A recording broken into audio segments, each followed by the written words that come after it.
Elizabeth Moore with Marion County Children's Services, and welcome to another episode of our agency podcast. With me today, I have Joy Fetter. She is my first guest from the community, so I'm very excited to hear about all the things we're going to talk about with Joy. If you want to go ahead and introduce yourself. Yeah, so like Elizabeth said, my name's Joy. I have had the privilege of starting a group with Elizabeth called Be the Village. And we're a brand new group. We just kicked off May of this year. What better time than during a pandemic? Right. So, and kind of the purpose of our group is just a coalition, just to be that in between the church, like to extend the church with the foster families and the foster communities.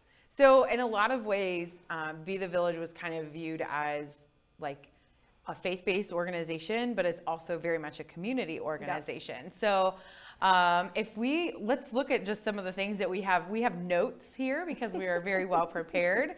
And so if you want to just talk about, maybe like how you came up with Be the Village and how that came about. So I won't take credit for that. That was your doing.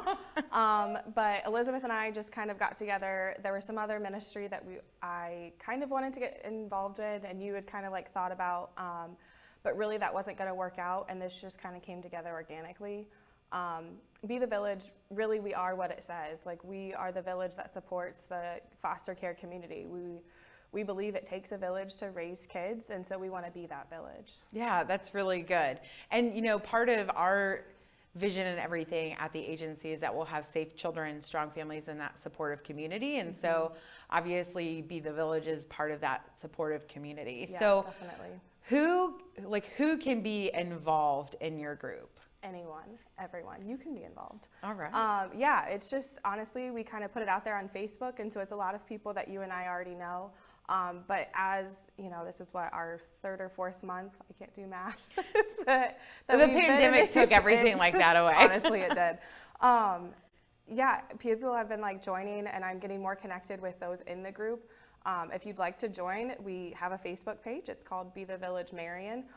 Just ask to be invited, and I will readily accept your invitation, and we'll get you involved and get you connected. Awesome. So how can people be involved, or maybe what are some things that have already been done through Be the Village? So I want to just preface this by saying, like Joy had said, I had helped start this, and we really do view it as a coalition. It's more of the community and the agency coming together and doing things cohesively. So, but for the most part, the actual things that have been happening have been you guys. So I would love if you would share with people what that has been. For sure. So I think the first thing that we started just in talking with you and then other foster parents is the need was meals. That's such a simple task and something that we could easily help out with. So I started like a meal train and kind of partnered up some volunteers with specific families. And the hope is that they're taking meals at least 4 times throughout the year.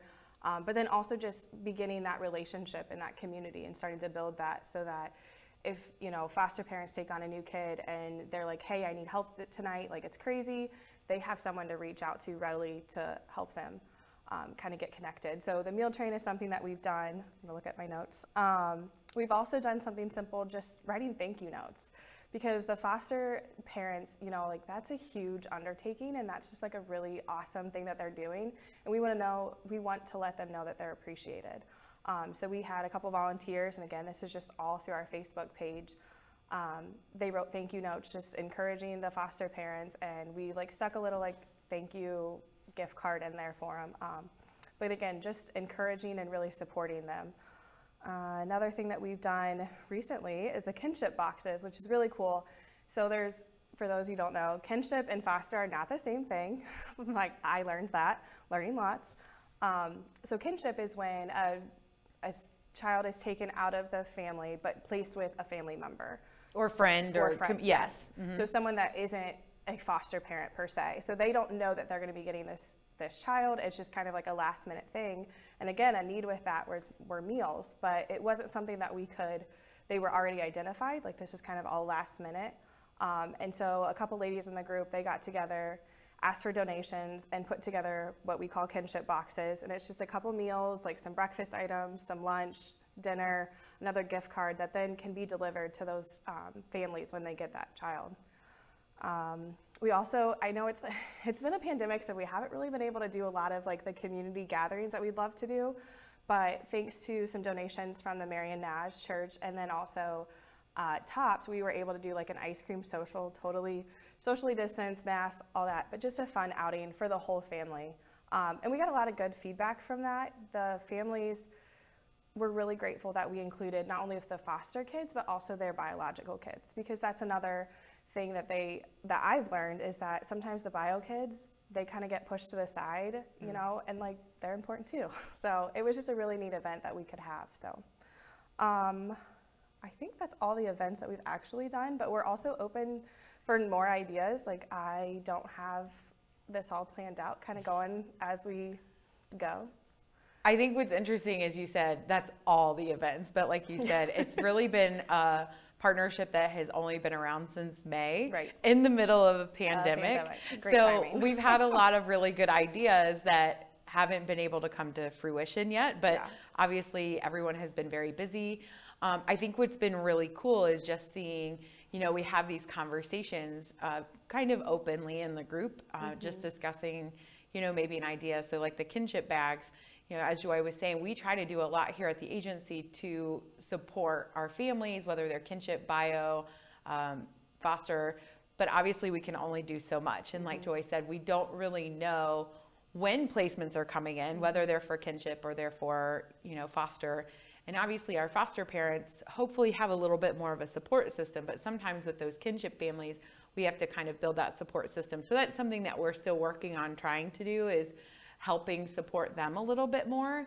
And it was awesome to see you guys, you know, I had just said some food and they came up with food and really put some thought into, well, you know, making sure things that would be very easy to kind of throw together for a meal, but then also the pizza gift cards, because so many people wanted to be involved. So we really appreciated that. And I know our families who have received that, you know, have really appreciated that too. So how would you say this coalition, this group really fits into child protection? It's a tough question. It's just all about supporting those families. Foster families aren't there because they necessarily want to adopt the kids. Some do, and that's great, but they just want to be a loving family for that child, like a safe environment for that child. And we just want to help aid in that. And we want to, again, just really build that village for them so that they're safe, that they're loved, and that they're supported. As far as the agency side of that goes, like the viewpoint that I have in seeing what you guys are doing is, you know, if we can keep kids in the home that they're in. So obviously what we're always trying to look toward and work toward is reunification. But during that time, it can be really hard. You know, if you're taking on an extra person in your home, let alone an extra little person who, you know, comes with needs and they've been traumatized because they've been removed from their home. And so how do we support those who are caring for them has really been nice to see how you guys have kind of helped step in and try to fill that gap a little bit. And obviously, you know, it's not perfect yet. Who knows if it ever would be, like we're people. But at the same time, it's really cool to see, you know, like you said, I feel like some of the families that have been on the receiving end of some of these things have been very thankful, and there's been a lot of really good feedback. And so I'm really appreciative. So we're really thankful to have you guys as a partner. One of the things too that it sounds like that you guys are kind of doing is almost getting to a point where you're like eradicating the need for you because you're mobilizing the church, you know, you're trying to work with some of those faith-based organizations and everything. So for sure, and long-term, like I would love, so I attend the Marion Naz and they've been very helpful and very supportive, but this is something that we want all churches to be a part of, and just the whole community, whether you're in a church or not, but definitely the churches. I mean, think how many churches that we have in Marion and how many foster families we have. We have like over 30 foster families, and I know we at least have 30 churches here in Marion. Like even like if just 100. a church could like adopt a foster family, like that would be awesome. We've kind of started leaning towards that way, but again, it's been a little challenging to get things rolling. But I really think that my hope, and I think the overall hope for the group, is that we can really connect the church with the community and with the foster care. So that brings up a really good point, because you've kind of talked a little bit about how can people, if they're interested, get involved. But what if I'm a person who's representing a church? Then what's the best way to get involved and be a part of what's happening? Reach out to me, reach out to you as well. I know that you would love to do, just some foster awareness training and just some information at a church overall. If you want to become a foster parent or just how to get more involved, I'd love to get you connected. She's taking my job. No, I'm not. Please no. But yeah, just reach out to both of us, because there's tons of ways we can get you connected. Well, and truthfully, what's going to happen is if people are going to reach out to me, I'm just going to connect them with you. And that's totally fine. I would love it. I love to see when I log into Facebook, someone's like requesting to be part of the village. Like, and even if, you're part of that group and you really haven't done anything yet, that's okay. Like, you're still there. Like, prayer is very much needed too. And like, maybe you can't make a meal, maybe you can't donate to the boxes, or you can't, write a thank you note. Like, you can pray, and that still moves mountains, and that's huge. So there's just so much to do and so much that anyone can do, and I'd love for everyone to get involved. Awesome. So I don't know if you've ever watched any episodes of my podcast, and I kind of feel like it's a little unfair to do this to my first community person, but you just said that you've watched some, so I feel like I can ask you an unprepped question. Okay. So no promises on the answer. What we'll do is I'll ask you the question. I'll kind of talk for a few minutes, and then not a few minutes, and then I'll come back and you can have that time to kind of prepare. So what is it that you would say gave you the desire to be a part of this? Okay. So as Joy was saying, anyone can really be involved, whether you're part of that faith-based organization or not. If you have any questions, obviously you can feel free to contact the agency, and I'll put my information down below. And like I said, I'll probably just end up connecting you to Joy, unless you are interested in hosting a child abuse and neglect awareness training. We do have a 3-hour and a 6-hour version of that, and I would love to offer that to anyone who works with children. The other thing that we can do is, if there are faith-based organizations or any organization out there who's interested in hosting an information session on how you can become a foster parent, feel free to give me a call, send me an email, and we can get that arranged. And that takes about an hour and a half with questions and everything. I can also do that virtually. So if you have a group of people in your organization who are interested in participating, we can set something up, and I would love to do that for you. All right, Joy. So have you thought about what it is that has really, made you want to be a part of this? Yeah. So I think it's always been on my heart and my husband's heart. Just fostering, it's always been in the back of our mind. And just through different things that we've gotten connected, I think also going to Rural Family Kids, the gala this February, and getting connected there. And just in talking with you and figuring out like what is the need, because obviously there is a need and it's on our heart to fill that need. We just didn't know how to fill it, and it's just, like I said, it's come together organically. But it's just the kids, like, we just want to be there for them. Like, we can't directly foster. We live in Delaware, and that's just not really where we're at right now, but that doesn't mean that there isn't a way that we can help out. And I think a lot of people are in that same boat. Like, fostering is a huge commitment, and I am so appreciative of those that do take on that commitment and do share that love and like support. But just because I'm not going to do that doesn't mean that I can't still help somehow. And I think this is the perfect way to get connected and help, and to just really support those that do make that step and make that commitment to foster. I love it. So one of my mentors and friends, he was a Rural Family Kids leader for a long time.